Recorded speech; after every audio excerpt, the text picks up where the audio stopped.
muslimat ini antara sifat utama mereka iaitulah mereka dengan senang dan mudahnya iaitulah merenggangkan lambung-lambung dan rusuk-rusuk mereka anil madaji' daripada tempat perbaringan mereka. Mereka bangun untuk apa, tuan-tuan?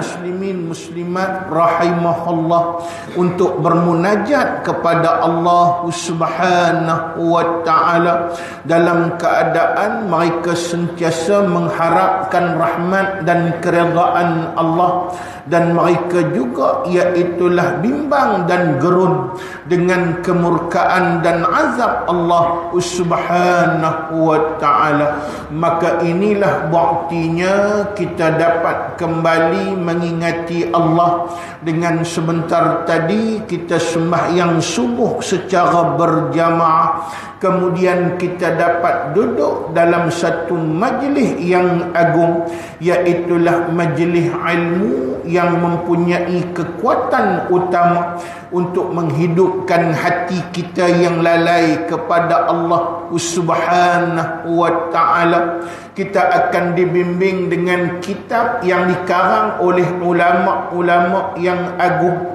ulama-ulama yang hebat, ulama-ulama yang boleh memberi petunjuk kepada kita di dunia untuk kita selamat di dunia dan juga di akhirat Allah Subhanahu wa taala. Maka ulama yang sebenar ialah ulama yang boleh memberi petunjuk dan pedoman kepada manusia, di mana golongan ulama-ulama ini ialah golongan al-faqih, iaitulah orang yang betul-betul memahami agama Allah Subhanahu wa taala.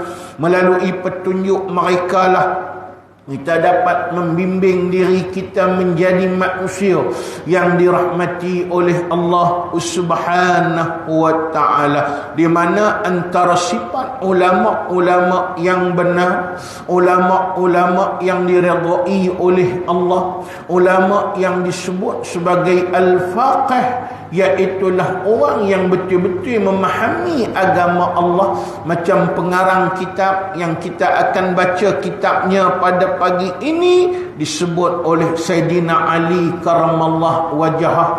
Teringat saya bagaimana satu hari Sayyidina Ali didatangi oleh seorang daripada manusia bertanya satu soalan kepadanya. Di mana Sayyidina Ali ini menjadi tempat rojok manusia. Pasal apa, tuan-tuan? Kerana Nabi pun pernah sebut ana madinatul ilmi wa ali babuha. Aku merupakan negeri ilmu dan Ali itu merupakan pintu kepada negeri ilmu itu. Maknanya Nabi nak habaq Sayyidina Ali ni antara orang yang hebat dianugerahkan dengan kekuatan kepahaman kepada agama Allah Subhanahu wa taala. Jadi sebab itu dia banyak dirojok oleh manusia-manusia yang lain. Dia digelar sebagai maraji', iaitulah tempat rojok umat di atas muka bumi Allah Subhanahu wa taala. Lalu ditanya kepada dia satu soalan, iaitulah wahai Amirul Mukminin, bagaimana kita nak kenal seseorang ulama yang benar-benar berada di atas jalan yang benar, ulama yang benar-benar disebut sebagai ulamaul haq, ulama yang sebenar? Bagaimana kita nak kenal ulama yang betul-betul iaitulah menjadi pewaris kepada Nabi sallallahu alaihi wasallam? Apa jawab Sayyidina Ali karamallahu wajhah? Ulama yang benar ialah ulama yang disebut sebagai al-faqih, iaitulah orang yang betul-betul memahami agama Allah Subhanahu wa taala. Dan antara ciri al-faqih itu, kata Sayyidina Ali karamallahu wajhah, ialah al-faqihu kullu man. Yang disebut dengan al-faqih itu ialah setiap daripada mereka. Yang pertama disebut oleh Sayyidina Ali lam yaqnutin nasa min rahmatillah, iaitulah mereka yang tidak akan menjadikan orang lain itu berputus asa daripada rahmat Allah Subhanahu wa ta'ala. Ini ulama yang benar. Sebab itu ulama yang sebenar, dia akan sentiasa mengajak manusia untuk sentiasa mengharapkan rahmat Allah. Walau banyak mana dosa dan kesalahan yang dilakukan kepada Allah, inna rahmatallah wasi'ah, sesungguhnya rahmat Allah Ta'ala itu luas. Baliklah kepada Allah, walau bagaimana dia tersilap, walau bagaimana dia terlanjur, walau bagaimana dia terbabas, pintu rahmat Allah terbuka luas kepada golongan yang disebut, iaitulah manusia-manusia di atas muka bumi Allah Subhanahu wa ta'ala. Betapa besarnya kesalahan dan dosa, jika ingin diampunkan oleh Allah, orang itu akan dihapuskan sekalian dosanya pada Allah Subhanahu wa ta'ala. Jangan jadi manusia yang sentiasa memutuskan pengharapan manusia yang lain daripada rahmat Allah. Dan orang yang berputus asa daripada rahmat Allah, dia telah menyimpan dalam diri dia satu sifat yang ada kepada iblis laknatullah. Iblis laknatullah ni tuan-tuan muslimin muslimat rahimahullah, antara satu sifat utama dia berputus asa daripada rahmat Allah Subhanahu wa ta'ala. Sebab itu perkataan iblis itu pun terbit daripada kalimah ablasa. Apa makna ablasa?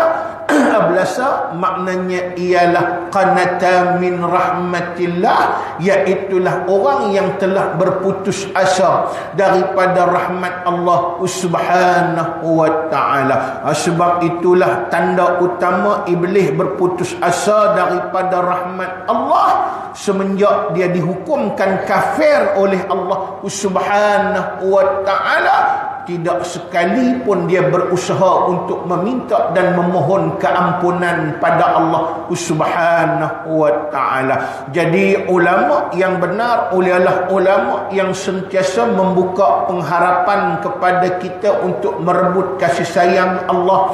Ulama yang membimbing diri kita, iaitulah untuk sentiasa apabila kita melakukan kesalahan, kita akan berusaha untuk memohon keampunan daripada Allah Subhanahu wa ta'ala. Dan kemudian tu yang pertama tuan-tuan muslimin muslimat rahimahullah. Kemudian yang keduanya kata Sayyidina Ali, iaitulah walam yu'assihim min ruhillah, iaitulah mereka juga ulama yang benar ini tidak akan menjadikan manusia itu kehilangan harapan untuk mendapat rahmat dan keredaan Allah Subhanahu wa ta'ala. Mereka akan menjadikan kita sentiasa bermotivasi untuk sentiasa mengharapkan dan bermunajat kepada Allah Subhanahu wa ta'ala, supaya kita ini diterima oleh Allah Subhanahu wa ta'ala. Yang ni yang kita dapat tuan-tuan muslimin muslimat rahimahullah di dalam kaedah untuk kita ambil iktibar apa yang disebut di dalam kitab yang akan kita bacakan sebentar lagi tuan-tuan, dikarang oleh ulama yang agung di atas muka bumi Allah. Baik, itu yang kedua. Dan yang ketiga, ulama yang sebenar, faqih yang ulung di atas muka bumi Allah, walam yu'amminhum min makrillah, iaitulah kita di ulama yang akan sentiasa menggalakkan kita untuk apa? Untuk supaya kita tidak menjadi orang yang berasa selamat dalam hidup. Kita tidak akan menjadi orang yang berasa selesa dalam berada dalam keadaan, iaitulah kita ni berasa macam aku ni okey dah, aku dah hidup dalam keadaan beriman, maka aku juga akan beriman dan kemudian aku akan mati dalam iman. Dia begitu yakin tuan-tuan, sehingga kan dia berasa tak puas saja dah. Dia tak jadi orang yang nak bertaubat pada Allah. Dia tak jadi orang yang maknanya berusaha untuk menambahkan iman. Dia tak jadi orang yang nak berusaha menambahkan ilmu di atas muka bumi Allah Subhanahu wa ta'ala. Malah orang yang jahat ialah orang yang sentiasa berasa selamat dalam hidup di atas muka bumi Allah. Maka orang ini orang yang jauh daripada rahmat Allah. Jadi ulama akan bimbing kita supaya kita ini iaitulah sentiasa berasa kita masih lagi tak selamat, kita masih lagi iaitulah tak cukup dengan amal ibadat, kita masih lagi berasa iaitulah maknanya bila-bila masa Allah Ta'ala boleh mencabut iman kita di atas muka bumi Allah Subhanahu wa ta'ala. Maka bila kita berasa macam tu tuan-tuan, iaitulah kita akan berusaha menambahkan iman, kita akan berusaha menambahkan ilmu, kita akan berusaha untuk menambahkan taat di atas muka bumi Allah Subhanahu wa ta'ala. Inilah dia ulama yang benar. Maka insya-Allah pada pagi ini sekali lagi kita akan belajar daripada kitab yang bernama Bisyaratul Amilin wa Nazaratul Ghafilin, peringatan dan juga pemberi berita gembira bagi orang yang beramal dan pemberi peringatan kepada mereka-mereka yang lalai pada Allah. Disusun oleh seorang ulama yang faqih yang utama di atas muka bumi yang bernama Syekh Wan Ahmad bin Muhammad Zin Al-Fatani. Mudah-mudahan dengan ilmunya akan menjadikan kita mendapat rahmat dan keredaan Allah Subhanahu wa ta'ala. Memang dia ada 3 sifat yang kita sebutkan tadi. Lahirlah kitab yang bernama Bisyaratul Amilin wa Nazaratul Ghafilin. Di dalamnya iaitulah ada hadis-hadis yang menceritakan tentang fadilat, kelebihan sesuatu amalan. Dalam juga iaitulah kitab ini adanya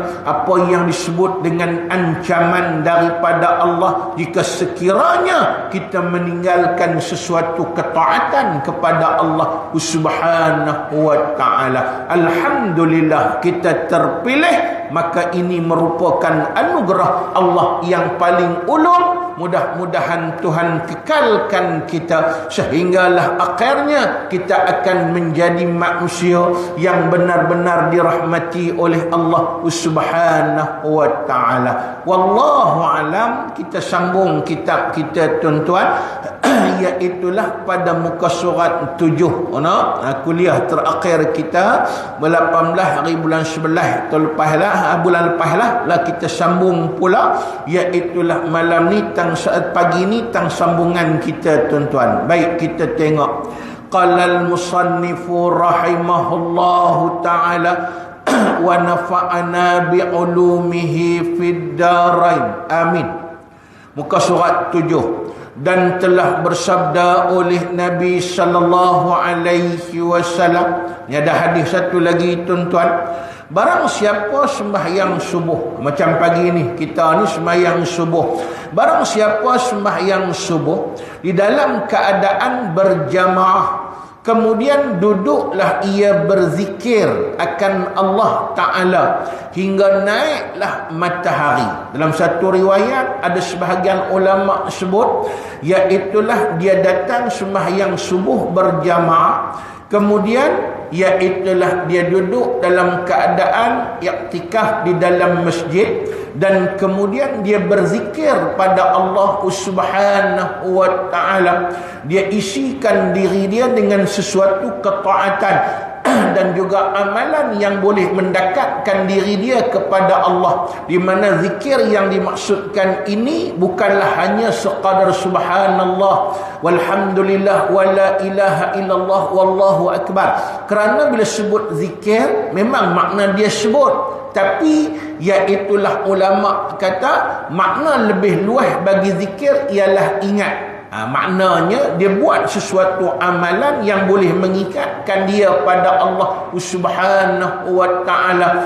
Macam kita buat pagi ni tuan-tuan, lepas sembahyang subuh berjamaah, lepas tu imam akan berwirid, kemudian imam akan berdoa, kita mengaminkan doa imam. Lepas tu kita tak buat sembahyang sunat dah, kerana haram pada waktu itu melaksanakan sebarang sembahyang sunat. Kita pun duduk berteleku, ada yang baca Al-Quran, kemudian iaitulah ada yang pegang buah tasbih berzikir pada Allah Subhanahu wa ta'ala. Ataupun macam kita ni tuan-tuan, duduk dalam majlis ilmu Allah Subhanahu wa ta'ala, maknanya tidak beredar daripada tempat kita beriktikaf itu tuan-tuan muslimin muslimat rahimahullah, sehingga kita bangkit betul bila? Apabila terbitnya matahari baru kita bangkit. Iaitulah maksudnya waktu syuruk yang disebut, iaitulah waktu terbitnya matahari. Masa tu baru kita beredar. Kelebihannya cukup besar tuan-tuan muslimin muslimat rahimahullah. Pasal apa kelebihan dia cukup besar? Kerana pada waktu itu menandakan bahawa kita ini merupakan orang yang cukup hebat. Kenapa tuan-tuan? Kita iaitulah menjadi orang yang bermuamalah dengan Allah Subhanahu wa ta'ala pada permulaan pagi kita, iaitulah kita ingat pada Allah Subhanahu wa ta'ala. Jadi tanda kelebihan yang hebat itu, maka apa kata Nabi sallallahu alaihi wasallam? Nabi kata nescaya dibinalah oleh Allah baginya, Allah Ta'ala akan benakan baginya, akan mahligai. Apa dia mahligai? Mahligai ni istana lah tuan-tuan muslimin muslimat rahimahullah, di dalam jannatul firdausul a'la, di dalam syurga firdaus yang cukup tinggi darjatnya. Allah Ta'ala bagi satu istana, bina siap-siap atas nama orang yang dia mai sembahyang subuh, dia sembahyang, kemudian dia duduk berteleku kepada Allah, melakukan ibadat dan taat, sehinggalah terbit matahari baru dia beredar. Maknanya Allah Ta'ala sediakan satu mahligai sebagai satu hadiah daripada Allah bagi orang ini, kerana dia merupakan orang yang bermuamalah dengan Allah Subhanahu wa ta'ala. Kata ulama, ini merupakan satu lambang ataupun syiar nahabak, kata orang ini ialah orang yang benar-benar dikasihi dan disayangi oleh Allah Subhanahu wa ta'ala. Pasal itulah, iaitulah kata tok guru saya dulu di pondok, iaitulah bahawa sesungguhnya dalam keadaan tadi, kalau kita nak dapat peluang ni, maknanya kita kena istiqamah tuan-tuan muslimin muslimat rahimahullah. Dan kalau boleh kita harap kita dapat anugerah ni daripada Allah. Pasal apa? Pasal bukan mudah nak dapat tuan-tuan muslimin muslimat rahimahullah, kerana akan ada banyak mihnah dan tribulasi daripada Allah Subhanahu wa ta'ala. Tuhan akan uji kita dengan pelbagai ujian tuan-tuan, nak dapat sifat. Pasal anugerah hebat tentulah bukan mudah nak dapat tuan-tuan. Dia banyak ujian, cabaran, mihnah dan tribulasi. Kadang-kala iaitulah ada saja halangan-halangan yang menjadikan kita tidak dapat menjadi orang yang istiqamah dengan sifat ni tuan-tuan. Iaitulah lepas subuh sampai terbit matahari baru kita beredar daripada tempat sembahyang jamaah kita tuan-tuan muslimin muslimat rahimahullah. Allah. Tambah ada seorang disebut kat saya bila saya baca hadis ni tuan-tuan, dia kata sungguh ustaz, lagu saya memang payah nak dapat. Pasal apa? Boleh dapat sembahyang subuh berjamaah tu kadang boleh dapat, tapi nak istiqamah duduk iaitulah beribadat sampai terbit matahari payah. Pasal apa? Pasal kerja satu, iaitulah 5 hari tentu tak dapat dah tuan-tuan muslimin muslimat rahimahullah. Lepas tu kot-kotlah hari cuti boleh dapat, dia mai halangan kot nu pula, dia mai halangan kot ni pula. Ni orang yang sedar tentang kelebihan yang dianugerahkan oleh Allah. Tapi bagi setengah orang biasa, tak ada apalah hadiah tu, dia rasa macam seolah-olah tak ada nilai langsung di atas muka bumi Allah Subhanahu wa ta'ala. Inilah yang akan dianugerahkan oleh Allah. Pastikan sungguh-sungguh kita kalau boleh dapat, rebutkanlah tuan-tuan untuk kita ambil i'tibar. Baik. Dan kata qil, apa makna kata qil? Qil ni maknanya ialah kata pendapat satu ulama yang lain pula. Sebab itu dia dibina dengan bina majhul. Kalau qala, ada orang kata, dan kita tahu siapa kata. Pasal itu, iaitulah kalau kita rujuk di dalam mana-mana kitab, dia akan sebut qala, dia akan sebut orang yang kata tuan-tuan muslimin muslimat rahimahullah. Tapi bila sebut qil, maknanya iaitulah kata-kata tu ada ulama yang kata, tapi iaitulah tidak disebut siapa kata. Maknanya ada orang kata, maknanya disebut, kalau bahasa kita disebut apa? Iaitulah satu pendapat ulama yang lain. Bila dia kupas apa yang disebut tadi, iaitulah kata ulama tu ada bukan satu mahligai yang disediakan oleh Allah, tapi yang disediakan oleh Allah bagi orang yang dia mai sembahyang subuh berjamaah, kemudian dia duduk sampai terbit matahari, iaitulah bukan satu mahligai. Berapa? 70 mahligai. Itu dia tuan-tuan muslimin muslimat rahimahullah. Bukan satu istana, tapi 70 istana. Bagi tiap-tiap mahligai itu 7 pintu daripada emas dan perak. Setiap mahligai yang 70 tu, 7 pintu yang berada dalam istana tadi, iaitulah dibuat daripada emas dan perak. Yang ni pun syiar jugalah tuan-tuan. Pasal apa disebut syiar? Jangan pula kita sebut kalau sebiji pun tak larat nak duduk dah ustaz. Buat apa banyak-banyak sampai 70? Banyak sangat nak larat nak duduk. Buat nak duduk tak mana? Dia kira lagu tu tuan-tuan. Jangan kita sebut macam tu. Pasal apa tuan-tuan? Kerana ini semua disebut sebagai syiarul azamah, lambang kebesaran, lambang keagungan. Malah akhirat ini iaitulah Allah Ta'ala bagi nikmat dalam bentuk lambang kebesaran dan lambang keagungan. Apa maksud lambang kebesaran dan lambang keagungan ini? Maksudnya kalau kita rujuk dalam kitab Hidayatus Salikin, seorang ulama iaitulah yang bernama Syekh Abdul Samad bin Abdul Jalil Palembang. Kitab dia tuan-tuan disebut dalam ni, iaitulah berhati-hatilah wahai anak-anakku, jangan kamu jadi orang yang menyesal di akhirat Allah Subhanahu wa ta'ala. Kita bila sebut orang yang akan menyesal di akhirat ni, kita duk nampak siapa dia? Orang kafir, kita duk nampak orang yang berdosa, kita duk nampak orang yang fasik. Ini orang yang akan menyesal di akhirat Allah Subhanahu wa ta'ala. Terutamanya orang yang mendapat neraka Allah Subhanahu wa ta'ala. Besoknya mereka akan menyesal tuan-tuan pasal dapat neraka. Di dunia mereka tak peduli dengan ayat-ayat Allah, tapi besok di akhirat bila mereka masuk neraka, mereka disiksa oleh Allah, mereka akan menyesal tuan-tuan muslimin muslimat rahimahullah. Kita duk nampak yang tu lah, puak-puak tu lah yang akan menyesal. Tapi kata Tok Guru kita Syekh Abdul Samad bin Abdul Jalil Palembang dalam kitab Hidayatus Salikin, iaitulah jaga-jaga wahai anakku.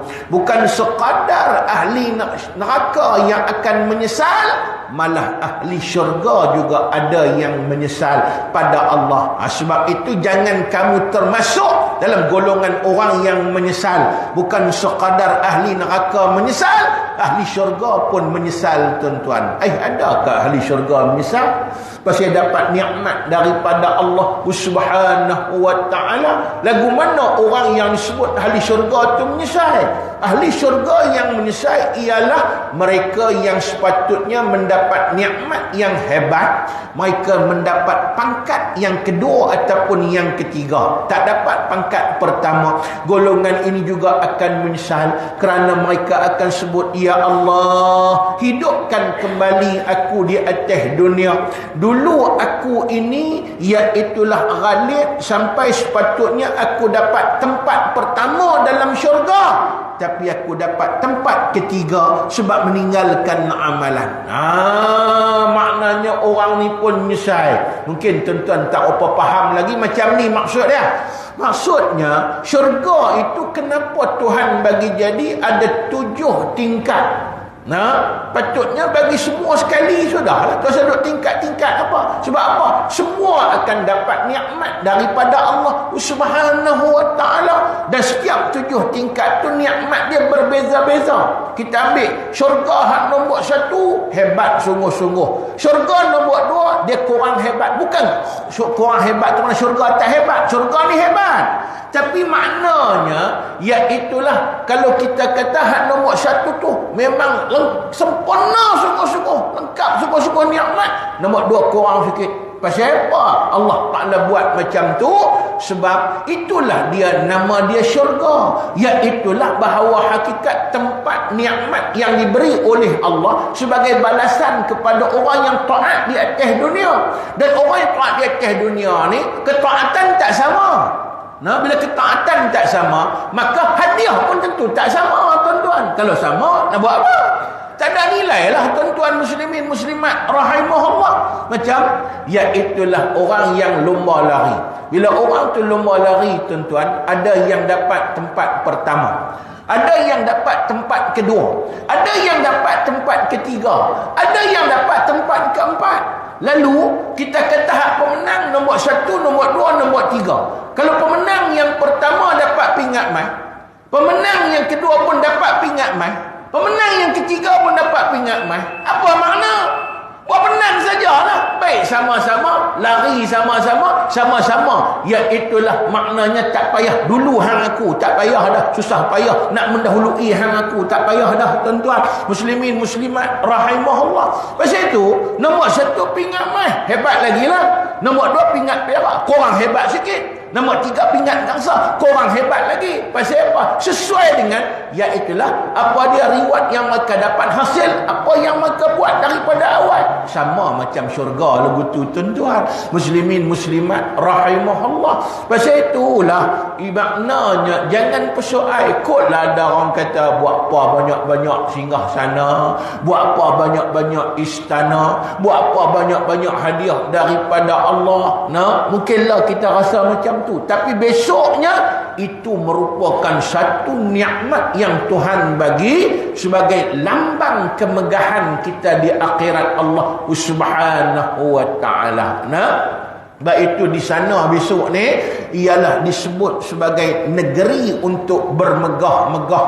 Di dunia tak boleh. Kalau kita bermegah-megah, kita sombong, kita bongkar, itu menunjukkan bahawa kita jauh daripada rahmat Allah Subhanahu wa taala. Kita ada sifat yang dilaknat oleh Allah. Tapi syurga boleh, tuan-tuan, bermegah-megah.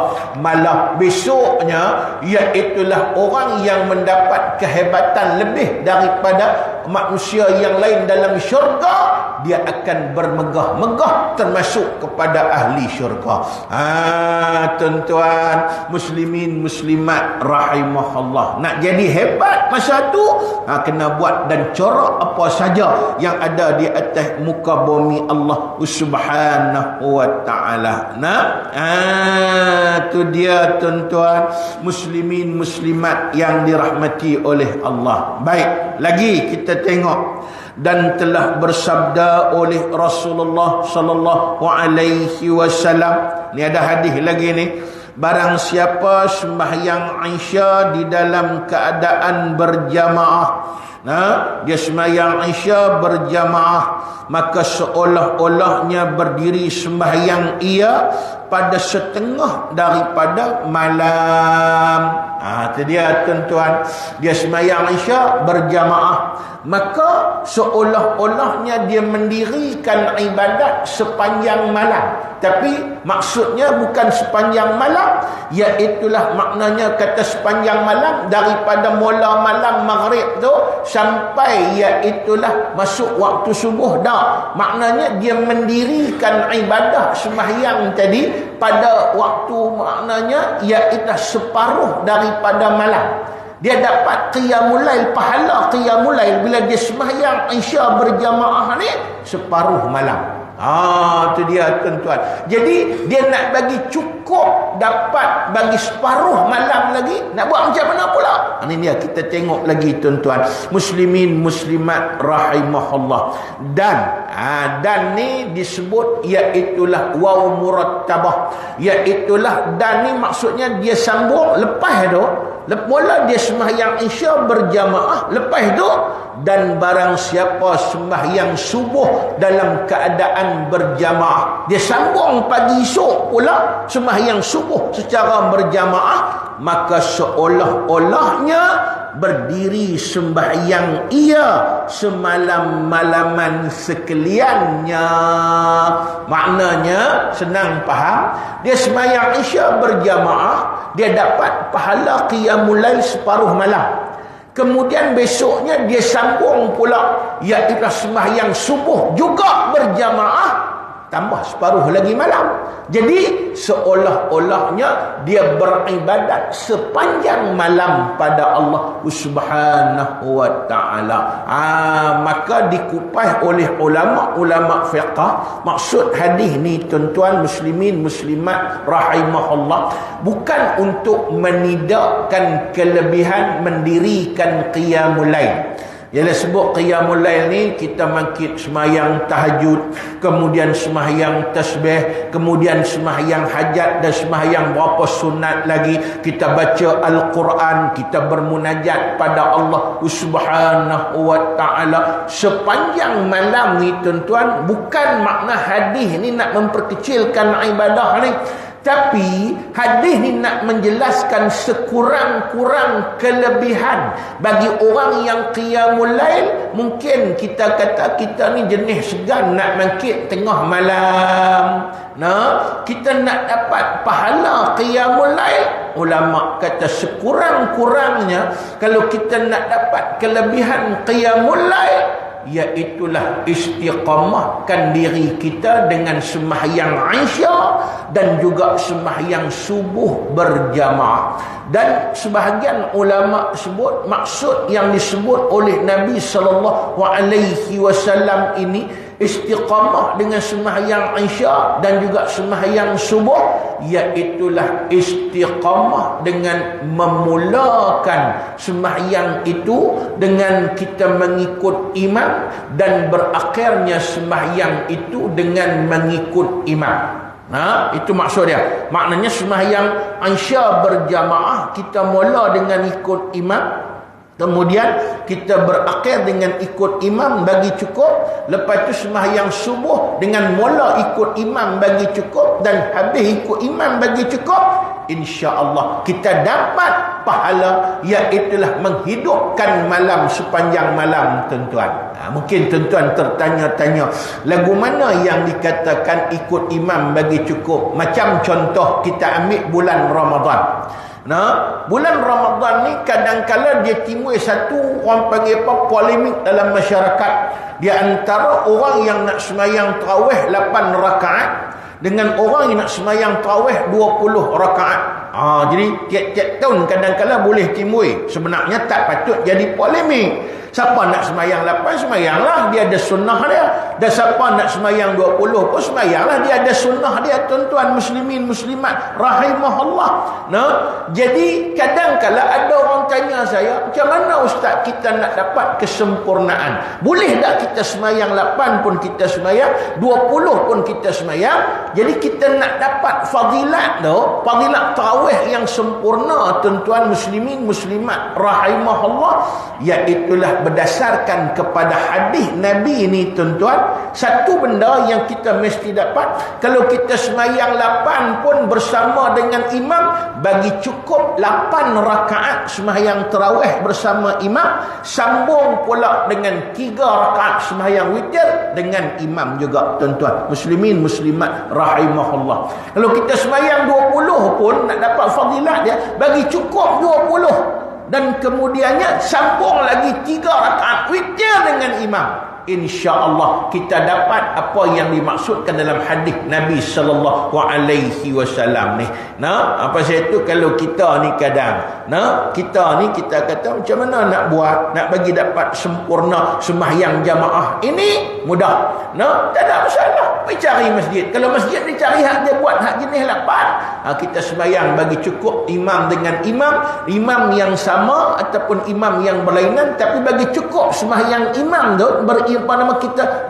berjamaah daripada iaitulah mula sembahyang tarawih sampai cukup sembahyang witir 3 rakaat dengan imam tadi. Tak ada masalah. Makna dia dapat fadilat. Begitu juga kalau iaitulah dia buat 20, 3 rakaat lagi sambung witir juga berjamaah. Tuan-tuan muslimin muslimat rahimahullah, dia dapat fadilat yang disebut oleh Nabi sallallahu alaihi wasallam. Itu kaedahnya untuk kita ambil iktibar. Tapi yang terbaiknya Aisyah pun sembahyang berjamaah, kemudian kita sambung dengan qiyamul lail, iaitulah sambung pula dengan subuh pun berjamaah. Itu hebatlah tuan-tuan muslimin muslimat rahimahullah. Tapi kalau yang tu kita tak boleh dapat, maknanya istiqamahkan dengan sembahyang Isya berjamaah, begitu juga dengan sembahyang subuh berjamaah. Jangan tinggal tuan-tuan. Insya-Allah kita akan mendapat fadilat menghidupkan malam, seluruh malam untuk mendapat keridaan dan rahmat Allah Subhanahu wa taala. Pasal apa Nabi tekankan sangat sembahyang Isya pun disuruh berjamaah, kemudian sembahyang subuh pun disuruh berjamaah? Ini dia, kerana ini sebab dia. Ada satu lagi hadis Nabi, dan telah bersabda oleh Nabi sallallahu alaihi wasallam, yang terlebih berat sembahyang atas segala orang yang munafik itu ialah sembahyang Isya dan juga sembahyang fajar. Sembahyang fajar ni sembahyang subuh. Puak munafik ni sembahyang yang paling payah bagi mereka ialah sembahyang subuh dan sembahyang Isya. Ada hadis lain pula sebut sembahyang subuh dan sembahyang Isya yang paling payah untuk berjamaah ialah maknanya bagi orang munafik. Tuan-tuan muslimin muslimat rahimahullah. Pasal apa? Ni ada orang tanya pasal apa ustaz? Jawapan dia mudah. Ada ulama sebut, Imam Jurjawi sebut, iaitulah orang munafik dan orang yang suka berpura-pura. Bila sebut orang suka berpura-pura ni, depa buat ibadat ni bukan bersungguh. Sebab depa lakonan ni nak tunjuk kat orang. Sebab itu tanda mereka nak tunjuk sampai ada disebut Abdullah bin Ubay bin Salul dan juga geng dia. Depa ni kalau pergi sembahyang berjamaah, depa akan pilih untuk duduk saf yang paling depan. Kalau sorban mereka lebih besar dari sorban Nabi, jubah mereka lebih labuh dari jubah Nabi. Sebab apa? Mereka nak tunjuk seolah-olah mereka orang yang paling kuat beribadat pada Allah, lebih hebat daripada semua umat Islam yang lain tuan-tuan. Tapi orang yang berlakon ni hati dia bukan orang panggil apa, bukan rajin sungguh pun, no? Dia saja nak tunjuk kat orang ya. Jadi antara dua waktu sembahyang yang paling payah untuk mereka berjamaah di zaman Nabi waktu tu iaitu sembahyang Isya berjamaah, sembahyang subuh berjamaah. Pasal apa? Pasal dua waktu ni iaitu waktu yang paling gelap. Waktu Isya pun gelap, waktu subuh pun gelap. Lalu mereka kata, kalau tak pi pun waktu ni orang tak perasan. Waktu lain orang perasan, kita kena tunjuk pi. Tunjuk kata kita ni orang yang betul-betul hebat nak sembahyang jemaah.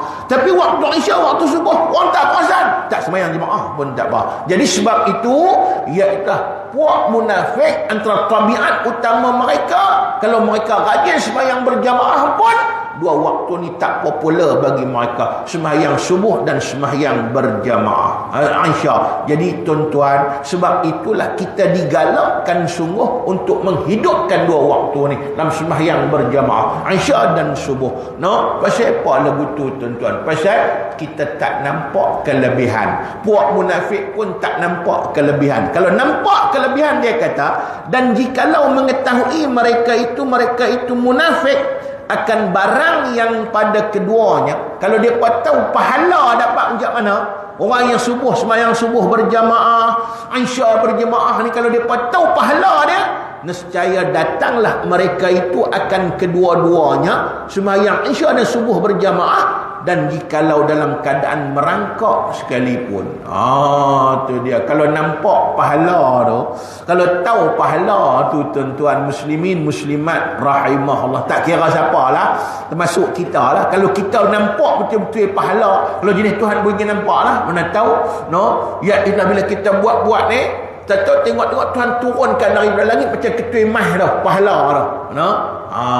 Jawab dia ni jenis orang uzur, tak larat. Bila tak larat, tuan-tuan sakit nak pergi masjid payah. Tapi kalau dia nampak kelebihan tu, kalau dia nak berjalan kena mengesot, dia mengesot pergi sembahyang Isya berjamaah dan sembahyang subuh berjamaah.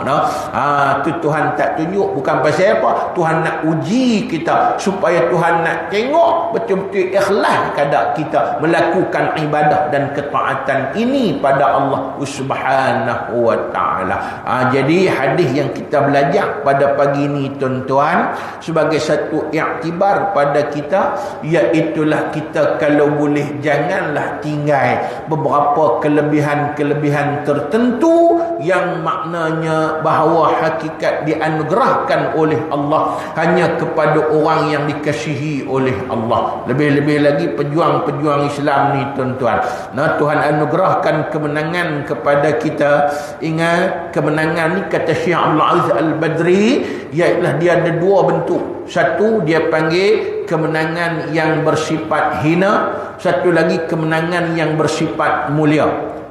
Kemenangan yang hina ialah kemenangan yang kita ghalib dengan kemenangan menjadikan kita jauh daripada Allah Subhanahu wa taala. Kemenangan yang mulia menjadikan bila dengan menang tadi kita semakin tunduk pada Allah Subhanahu wa taala, kita semakin ingat pada Allah dan kita semakin berusaha untuk mempertahankan kemenangan ini. Dengan dia itulah apa saja yang kita buat dapat menurunkan nasrullah, iaitulah pertolongan Allah Subhanahu wa taala. Jadi dia kena iaitulah jaga sungguh kemenangan yang Tuhan bagi tadi dengan ikatkan hati kita dengan Allah. Rebut kelebihan-kelebihan macam ni tuan-tuan muslimin muslimat rahimahullah. Sebab itu pejuang Islam antara mereka yang akan mula-mula menghidupkan sungguh-sungguh sembahyang Isya berjamaah, sembahyang subuh berjamaah, kerana ini merupakan anugerah yang paling ulung daripada Allah kepada mereka yang dikasihi oleh Allah Subhanahu wa taala.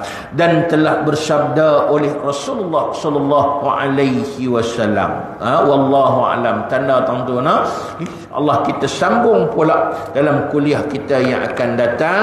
Mudah-mudahan kita sama-sama mendapat rahmat dan juga mendapat inayah daripada Allah Allah Subhanahu wa taala. Wallahu alam. Mohon ampun dan maaf kalau ada silap dan salah. Yang baik daripada Allah, yang lemahnya saya.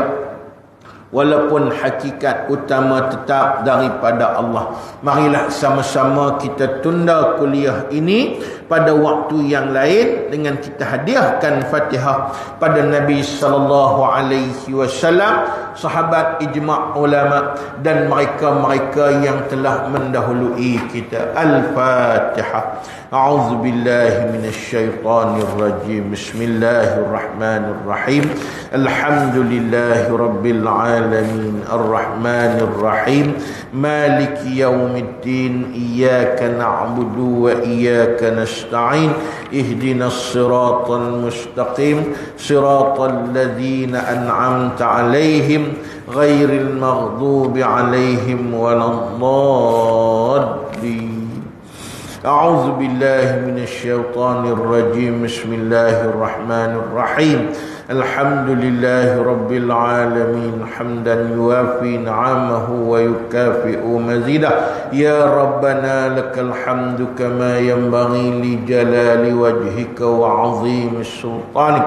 اللهم زدنا علما وفقهنا في الدين وعلمنا التأويل. يا مقلب القلوب ثبت قلوبنا على دينك وعلى طاعتك وعلى مغفرتك. ربنا ظلمنا أنفسنا وإن لم تغفر لنا وترحمنا لنكونن من الخاسرين. ربنا آتنا في الدنيا حسنة وفي الآخرة حسنة وقنا عذاب النار. اللهم أصلح لنا ديننا الذي هو عصمة أمرنا، واصلح لنا دنيانا التي فيها معاشنا، واصلح لنا آخرتنا التي فيها معادنا. اللهم اجعل جمعنا هذا جمعا مرحوما وتفرقنا من بعده تفرقا معصوما، ولا تجعل فينا ولا منا شقيا ولا محروما. وصلى الله وسلم عليه والحمد لله رب العالمين. السلام عليكم ورحمة الله تعالى وبركاته.